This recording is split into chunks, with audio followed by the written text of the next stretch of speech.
We learn to love as a result of the way we have been loved by our family and by our friends. So this makes each of you much more than just an observer. You are a participant in the love they share and the vows that they will exchange. We also acknowledge those that can't be here today. We know that their love and their spirit surrounds this couple and this ceremony.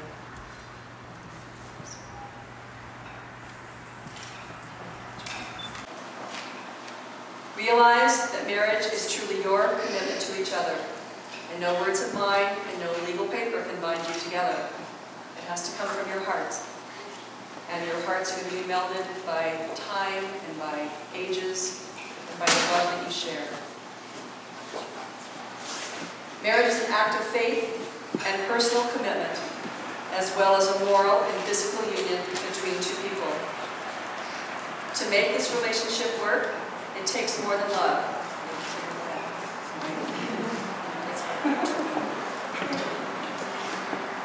It takes trust to know in your hearts that you want only the best for each other.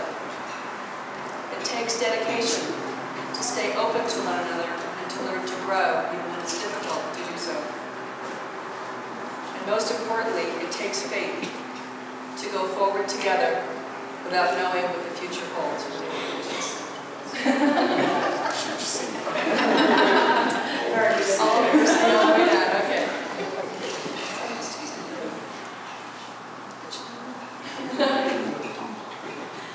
True marriage is more than joining in the bonds of matrimony.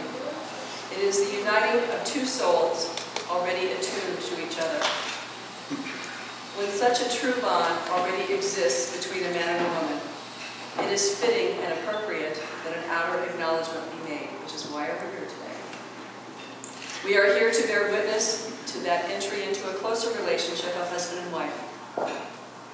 You each are adding to your life not only affection and companionship of the other, but a deep trust. You vow not only to work out your own life, but to help each other work out theirs. You find in the other that which complements your life. This is not C. This may be D.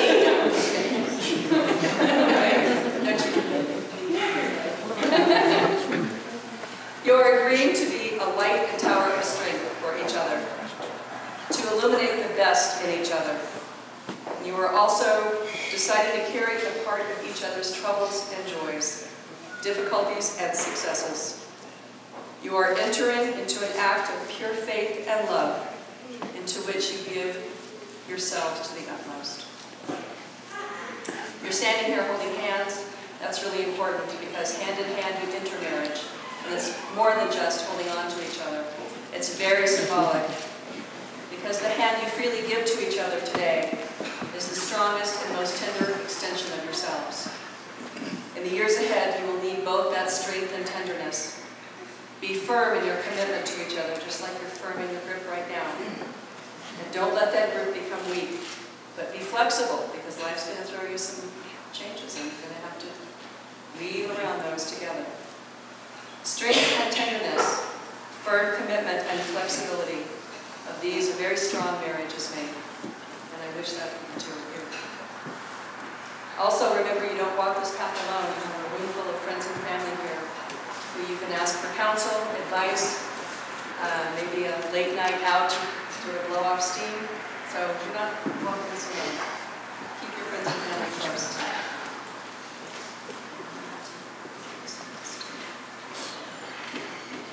Today, your separate lives, with their individual memories, desires, and hopes, merge into one. Will you bring to this new life, each for the sake of the other, the best that you have in you, and will you strive to live your life together on the highest level of your love, understanding, compassion, and patience for each other? That was the right answer. Not sitting. No, you just have to say everything. I'll tell you. Do you, Matt, take Corey to be your wife, to live together in the holy state of matrimony? Will you love her, comfort her, honor and keep her, in sickness and in health, for richer, for poorer, for better, for worse, in sadness and in joy, to cherish and continually bestow upon her your heart's deepest devotion, keeping yourself only unto her as long as you both shall live?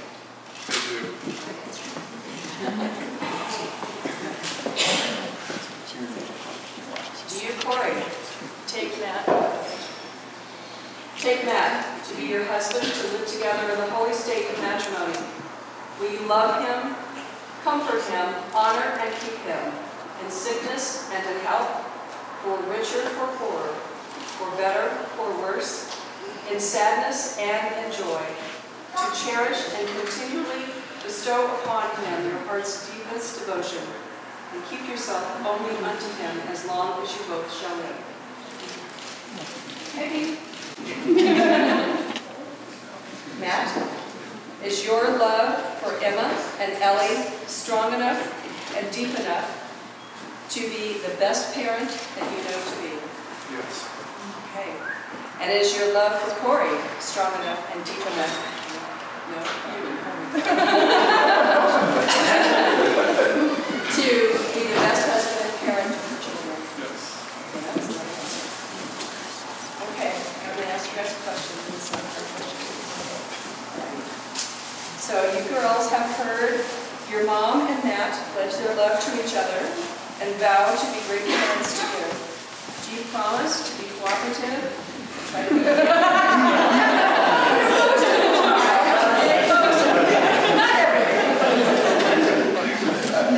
and help make a happy family home. Promise to do that? Awesome answer. Okay, they both said yes. Okay.